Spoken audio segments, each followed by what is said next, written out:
Es que esta es la sensación que uno tiene de lo que está pasando. No se puede conciliar con el enemigo. No se puede conciliar con el enemigo, sí con el adversario político, pero para ello hay que saber distinguirlos, ¿no? A esta altura. Hay sectores que no...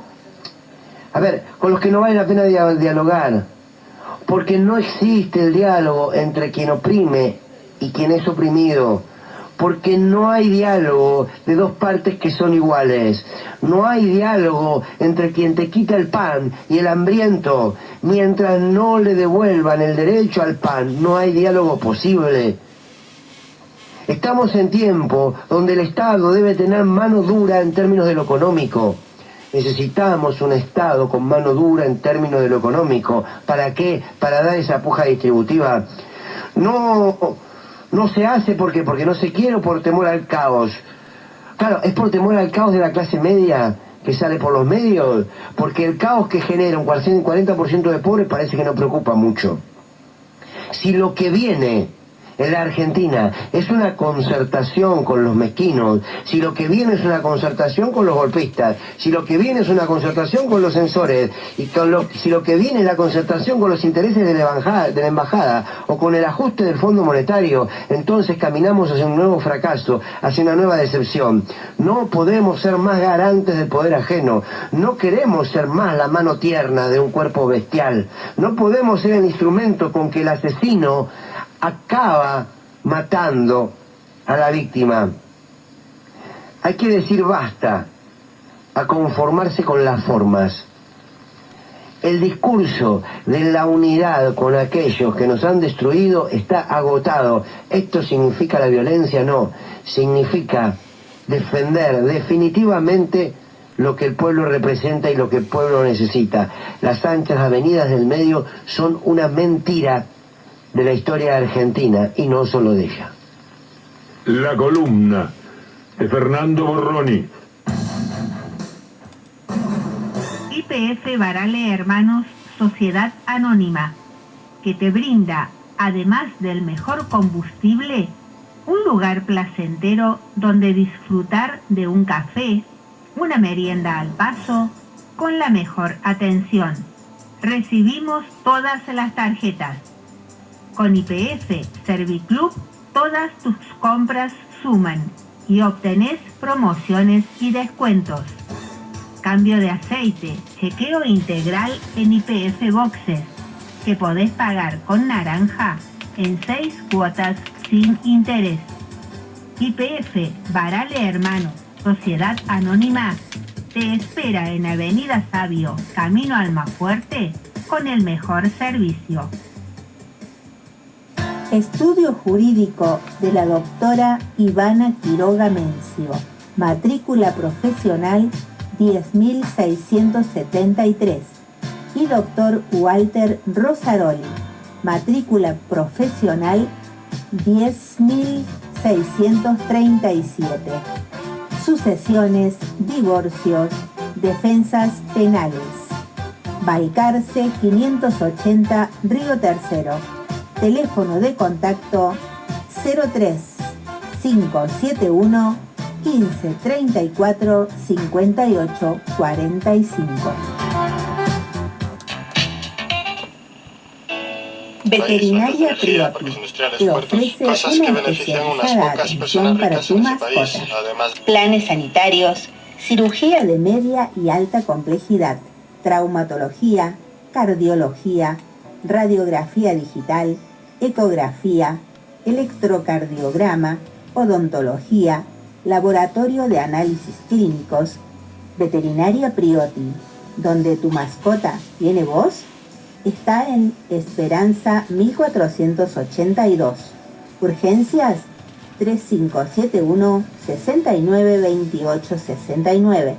WhatsApp 3571 32 7607 y en Instagram Veterinaria Prioti.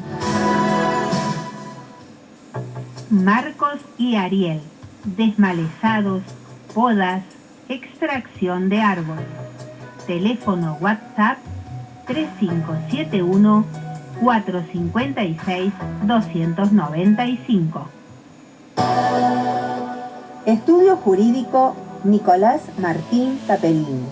Asistente en Ciencias Jurídicas, procurador, abogado, escribano.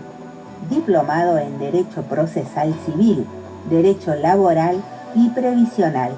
Matrícula profesional 10357. Nueva dirección, Vélez Arfiel 515, primer piso A. Correo electrónico dr-abogado@hotmail.com.ar. Turnos al 3571 1551 2266. Lunes, miércoles y viernes de 17 a 20 horas.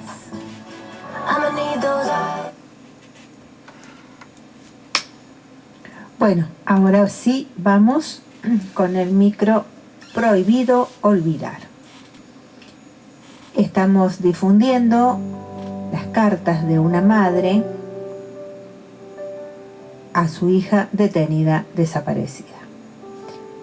Hoy continuamos con una que habla de los viajes a la tablada. Mis viajes a la tablada, dice la protagonista Ofelia Cambiagio. Fui muchas veces a la tablada. Me recibía un teniente que no podía contestar a mis preguntas porque, según me decía, solo se ocupaba de la tropa. Algunos conscriptos eran payucas y él les enseñaba a leer y escribir. Mientras él me contaba eso, la tropa en el campo gritaba a voz de cuello: subordinación y valor para servir a la patria. Pobre patria, sus habitantes nunca bajaron de los barcos, siguen siendo extranjeros. Yo le agradecía toda la información que me daba, pero siempre le decía lo mismo: quiero hablar con el teniente coronel. Él mandaba a un suboficial con el mensaje. Invariablemente, el teniente coronel contestaba: que la señora presente un habeas corpus a los tribunales de la capital.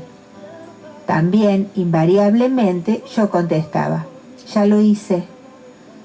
Entonces me mandaba a otro tribunal, y así siempre. Todas las mañanas yo escribía cartas a los jefes militares, con aviso de recibo, como me exigían. ¡Qué cinismo! Al mediodía me iba a la tablada, lo que era un periplo. Yo vivía y vivo en la capital, y la tablada está situada en La Matanza. Me pasaba el día en el regimiento y volvía a mi casa de noche, desalentada y fatigada. Me esperaba mi hermana con un plato de sopa caliente. Yo me acostaba triste, pero siempre alentando una secreta esperanza. Iba y venía de la tablada hasta que un día un suboficial me indicó que el teniente me esperaba en la comandancia. Allí fui y hablé con el teniente que me esperaba en una habitación. De pronto apareció el teniente coronel, que evidentemente estaba escuchando. Me dijo: ¿usted pregunta por María? No, le contesté con extrañeza. Mi hija se llama Ofelia Alicia. La llamamos Alicia. Me hizo pasar a su despacho y hablamos largo y tendido. Fui muchas veces a hablar con él. Sigue otra carta que se llama Desalmados. Una vez le llevé a Minicusi ropa para mi hija. Él me contestó: los prisioneros tienen con qué vestirse. Eran unos prisioneros muy especiales, sin identidad, fantasmas. Otras veces me comunicó: ella dijo esto o aquello. Hablaba con naturalidad, como si no estuviera cometiendo un delito. Un día me expresó: su hija está viva, la vamos a dejar en libertad. A mí no me pregunte más. Acá no está. Vaya al regimiento situado en Puente Pacífico y hable con el coronel Schwarzenegger. Y allá fui y me encontré con el ser más deshumanizado que se puede imaginar. Me manifestó que ellos iban a decidir si a mi hija la iban a matar. Como yo lloraba, añadió: usted me quiere conmover. Pero, ¿qué hizo mi hija?, pregunté yo. Ella curó. Pero Alicia es médica, acoté yo. Sí, pero curó a gente que nosotros queríamos que muriera. Y así, sin más ni más, terminó la entrevista. ¿Quién es el ingenuo que pensó que ellos iban a juzgar a la gente según su culpa? Esas fueron las palabras de Videla: juzgar según su culpa.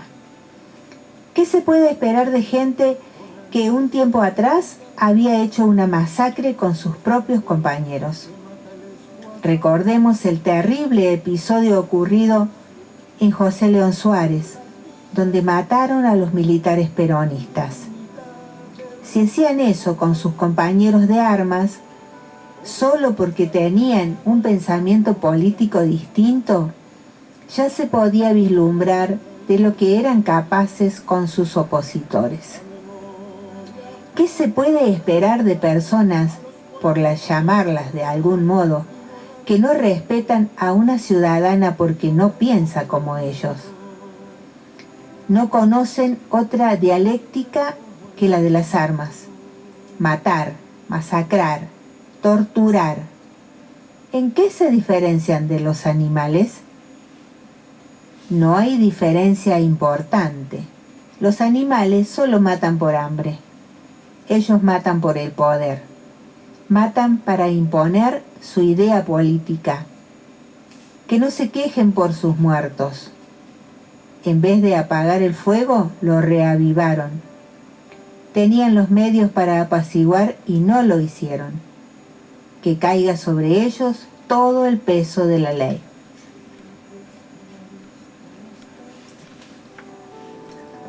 La ilusión de los que perdieron, todas las promesas que se van. Bueno, y esta va a ser la última, que es más larguita. Se titula ¿Cómo se desarrollaron los hechos? Con el transcurso del tiempo se vio claro qué era lo que las Fuerzas Armadas querían: reprimir a todo lo que se les oponía. Los generales debían terminar con los disturbios provocados por la guerrilla e imponer la paz. Pero para ese menester, los militares que teníamos eran los menos indicados. Ellos solo sabían dialogar con un arma a mano. No conocían la política. Además, un gobierno de facto prescinde de la ley y los poderes constitucionales no funcionan. Pero con los montoneros se podía dialogar. Había que contener, había que juzgar con la legalidad, con el juez, un fiscal o un abogado defensor. Si era necesario, podían ponerlos presos. Y como la ley marcial estaba vigente desde el gobierno de Isabel Perón, también contaban con ese recurso para los casos en que su sed de odio y de sangre pudiera ser saciada y ejecutarlos. No lo hicieron. El marco legal excedía a su modalidad de actuación. Poco tiempo después comenzó la caza de brujas. Apresaban a todos los opositores. Los llevaban a los campos de concentración. Los torturaban cruelmente. Después los mataban con una muerte impiedosa y tiraban sus restos como si fueran de animales. Muchas de sus víctimas fueron peronistas de izquierda. No hay que olvidarse que muchos generales confabulados eran antiperonistas. Los montoneros eran peronistas, socialistas o simplemente opositores, a veces sacerdotes católicos. ¿Qué querían los montoneros? Les importaba el bienestar del pueblo, una equitativa distribución de la riqueza, mejor educación, no permitir que la patria financiera manejara los destinos del país. ¿No es lo mismo que dicen todos cada vez que acceden al poder? Eso no es despojar a nadie. Eso no es permitir que una minoría acumule cuantiosas riquezas y que una mayoría carezca de lo más indispensable para vivir. Lamentablemente, los montoneros pasaron a la clandestinidad y entonces los militares los tildaron de comunistas y apátridas. Lamentablemente, digo, porque ese paso abrió las puertas a la masacre que los militares perpetraron en contra de ellos. Los militares también los tildaban de peronistas, y la mayoría lo era. Como antiperonistas, seguramente habrían matado a algunos montoneros de todos modos, pero no habrían podido llevar a cabo el genocidio organizado a través de un terrorismo de Estado que todavía hoy provoca heridas en la sociedad argentina. Muchos civiles adinerados o no se plegaron a las Fuerzas Armadas. Los grandes terratenientes y las importantes empresas se aferraron a sus bienes y a sus prebendas, y la clase media no tenía en claro qué pasaba. Pero, por si acaso, debido a que los revolucionarios eran claramente anti-yanquis, Estados Unidos adoctrinó a las Fuerzas Armadas. Como todos sabemos, en torturas y avasallamientos los yanquis son maestros. No iban a permitir otro movimiento como el de Chile, que después había que abortar, o como el de Nicaragua, y mucho menos otra Cuba. Los montoneros no querían ni a los yanquis, ni a los comunistas, ni a los fascistas. Querían la patria libre de injerencias extranjeras. Eran argentinos. Negociar sí, pero no vender, no empeñar el patrimonio. La cúpula de la Iglesia Católica miró hacia otro lado. Extraña conducta de los discípulos del Dulce Jesús. En un discurso patético, el militar Saint-Jean declaró: mataremos primero a los subversivos, después a los cómplices, después a sus familiares, luego a los indiferentes y por fin a los tímidos. Tuve miedo. Un frío intenso recorrió mi columna. Ese pensamiento explicaba la caza de brujas. Después de esas palabras, ¿qué se podía esperar? Se llevaron a nuestros hijos. No hicieron juicios legales. Actuaron con impunidad. Los viejos amores que no están. ¿Y cómo era el grado de prevención de las Fuerzas Armadas, o mejor dicho, del gobierno de Estados Unidos? Porque todo esto vino pergeñado desde allá, a través de Henry Kissinger, para aquel que no tenga recuerdos sobre eso o no sepa. Les dio carta blanca a los militares de nuestro país que hicieran lo que quisieran. Ellos lo que querían era imponer su modelo económico, o sea, el modelo capitalista neoliberal, que es lo que ha ido sucediendo a través de los años, a través de diferentes gestiones de gobierno. Lo tuvimos con Alfonsín, con De la Rúa, con Menem. Es más, yo les había prometido el reportaje de un sicario económico hace como 3 o 4 semanas atrás. Bueno, hoy voy a cumplir esa promesa y lo tengo acá, donde explica cómo ellos extorsionan a las naciones y cuando son rebeldes lo que ellos hacen, hasta llegar a utilizar las armas. Escúchenlo con muchísima atención. Y después, si alguien quiere que lo reiteremos en otro programa, ya saben, nuestras líneas telefónicas para WhatsApp o Telegram en 3571-690-656 o a través de las líneas fijas de la radio 500-515, 500-909. Nos pueden contactar dentro de los horarios que nosotros hacemos el programa. Pero basta de cháchara, como sabía decir un querido profesor mío, y vayamos a la entrevista al sicario económico.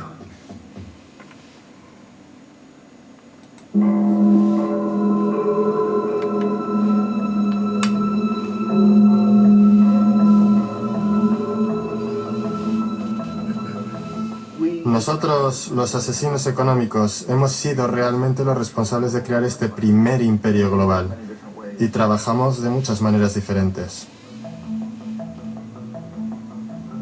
Pero quizás la más común es que identificamos a un país que tiene recursos que nuestras corporaciones codician, como petróleo. Entonces, concretamos un gran préstamo a ese país desde el Banco Mundial o una de sus organizaciones hermanas. Pero el dinero nunca va realmente al país. En cambio, va a nuestras grandes corporaciones para fabricar proyectos de infraestructura en ese país, plantas de energía, parques industriales, puertos, cosas que benefician a unas pocas personas ricas en ese país, además de nuestras corporaciones. Pero en realidad no ayuda a la mayoría de la gente para nada. Sin embargo, esa gente, el país entero, queda soportando una deuda enorme. Es una deuda tan grande que no la pueden pagar. Y eso es parte del plan. No pueden pagarla. Y entonces en algún momento volvemos y les decimos, escuchen, nos deben un montón de dinero, no pueden pagar su deuda, así que véndanos su petróleo muy barato a nuestras compañías petroleras. Permítanos construir una base militar en su país. O envíen tropas en apoyo a las nuestras en algún lugar del mundo como Irak, o voten con nosotros en la próxima votación de las Naciones Unidas, hacer que privaticen sus compañías eléctricas y que privaticen su sistema de agua corriente y desagües, y se los vendan a corporaciones norteamericanas u otras corporaciones multinacionales. Y hay una nube total, y es tan típico la manera en que trabajan el Banco Mundial y el FMI. Ellos endeudan a un país, y es una deuda tan grande que no pueden pagar. Y entonces les ofrecemos refinanciar esa deuda y pagar aún más interés. Y tú demandas este quid pro quo, lo que llamas una condicionalidad o buen gobierno, lo que básicamente significa que ellos tienen que vender sus recursos, incluyendo sus servicios sociales, sus compañías públicas, a veces sus sistemas educativos, sus sistemas penales, sus aseguradoras, a corporaciones extranjeras. Y es un doble, triple, cuádruple aniquilamiento. El precedente de asesino económico empezó realmente en los años 50, cuando Mossadegh, elegido democráticamente, que fue elegido en Irán, él fue considerado una esperanza para la democracia, en Oriente Medio y en todo el mundo. Fue el hombre del año en la revista Magazine. Pero una de las cosas que trajo y comenzó a implementar era la idea de que las compañías petroleras extranjeras tenían que pagarle al pueblo iraní mucho más por el petróleo que sacaban de Irán, y el pueblo iraní debería beneficiarse de su propio petróleo. Una política extraña, por supuesto que no nos gustó, pero teníamos miedo de hacer lo que hacíamos normalmente, que es mandar militares. En su lugar, mandamos a un agente de la CIA, Kermit Roosevelt, pariente de Teddy Roosevelt. Kermit fue con algunos millones de dólares y fue muy efectivo y eficiente, y en un pequeño lapso de tiempo se las arregló para hacer derrocar al Mossadegh y trajo al Shah de Irán para reemplazarlo, quien estuvo siempre a favor de nuestra política petrolera, y fue extremadamente efectivo. Bombs overflow Tehran. Army officers shout that Mossadegh has surrendered and his regime as virtual dictator of Iran is ended. Pictures of the Shah are paraded through the streets as sentiment reverses. The Shah is welcomed home. Y de vuelta a los Estados Unidos, en Washington, la gente miraba alrededor y decía, wow, eso fue fácil y barato. Y esto estableció toda una forma nueva de manipular países creando imperio. El único problema con Roosevelt era que llevaba una tarjeta de agente de la CIA y si hubiera sido atrapado, las ramificaciones habrían sido muy serias. Así que muy rápido, en ese instante, se tomó la decisión de usar consultores privados para canalizar el dinero a través del Banco Mundial o el FMI o alguna otra de sus agencias para mandar gente como yo que trabajan para compañías privadas. Así que si nos atrapan, no habría ramificaciones gubernamentales. Guatemala, 1954. Cuando Arbenz se transformó en el presidente de Guatemala, el país estaba muy sumido bajo los pulgares de la compañía United Fruit y las grandes corporaciones internacionales. Y Arbenz corrió con esta postura que decía, ¿sabes?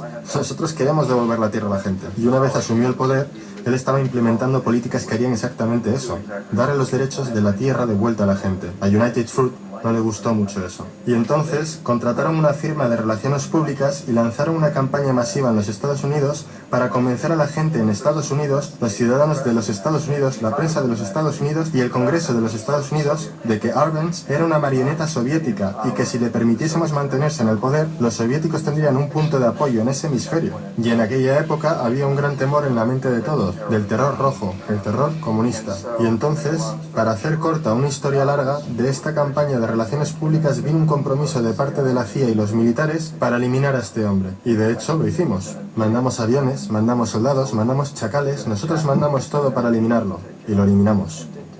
Y tan pronto como fue removido de su oficina, el nuevo tipo que lo reemplazó reinstauró básicamente todo para las grandes corporaciones internacionales, incluyendo a United Fruit.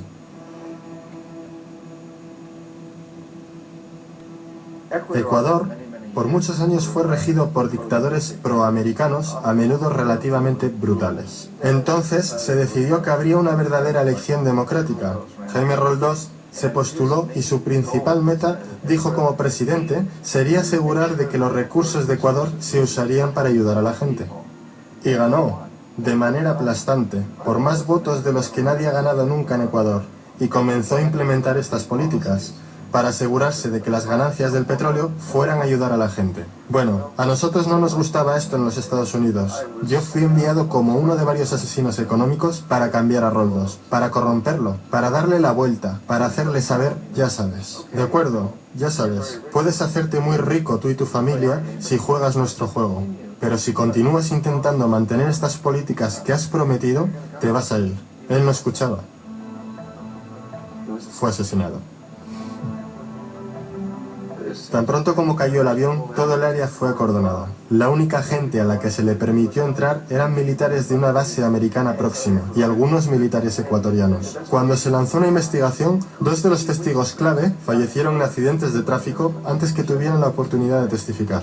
Un montón de cosas muy extrañas ocurrieron en torno al asesinato de Jaime Roldós. Yo, como la mayoría de la gente que realmente había visto este caso, no tenemos absolutamente ninguna duda de que fue un asesinato. Y por supuesto, en mi posición como asesino económico, yo siempre estuve esperando que algo le pasara a Jaime. Si iba a ser un golpe de estado o un asesinato, yo no estaba seguro, pero que lo iban a cesar sí, porque él no estaba siendo corrompido. Él no se permitía a sí mismo corromperse como nosotros queríamos corromperlo. Panamá, 1981. Omar Torrijos, el presidente de Panamá, era uno de mis favoritos, ¿sabes? Realmente me gustaba, era muy carismático. Él era un tipo que realmente buscaba ayudar a su país. Y cuando quise sobornarlo o corromperlo, él dijo, mira John, me llamaba Juanito. Dijo, mira Juanito, yo no necesito el dinero. Lo que realmente necesito para mi país, que sea tratado justamente. Necesito, pues, que los Estados Unidos nos den lo que le deben a nuestra gente por toda la destrucción que han hecho aquí. Necesito estar en una posición donde yo pueda ayudar a otros países latinoamericanos a ganar su independencia y estar libres de esto, de esta terrible presencia del norte. Señores, ustedes nos están explotando miserablemente. Yo necesito tener el canal de Panamá de vuelta en las manos de la gente panameña. Eso es lo que yo quiero, así que déjame solo, ¿sabes? No trates de sobornarme. Era el año 1981 y en mayo Jaime Roldós fue asesinado. Y Omar era muy consciente de ello. Torrijos reunió a su familia y dijo, probablemente sea el siguiente, pero está bien, porque hice lo que vine a hacer, renegocié el canal. El canal ahora estará en nuestras manos. Recién finalizamos de negociar el tratado con Jimmy Carter.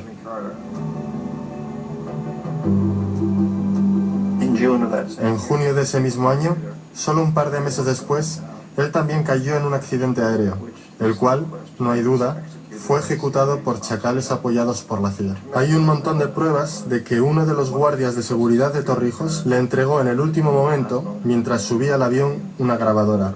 Una pequeña grabadora que contenía una bomba.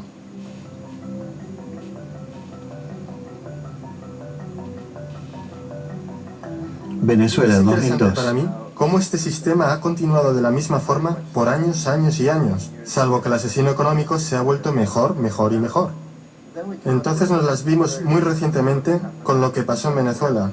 En 1998, Hugo Chávez queda electo presidente, siguiendo una línea larga de presidentes que habían sido muy corruptos y destruyeron básicamente la economía del país. Y fue elegido Chávez entre todo esto. Chávez se paró frente a los Estados Unidos y lo hizo demandando primariamente que el petróleo venezolano fuera usado para ayudar a los venezolanos. Bueno, no nos gustó eso en los Estados Unidos, así que en 2002 se montó un golpe de Estado, el cual no hay dudas en mi mente, en la mayoría de las mentes de los demás, que la CIA estaba detrás de ese golpe.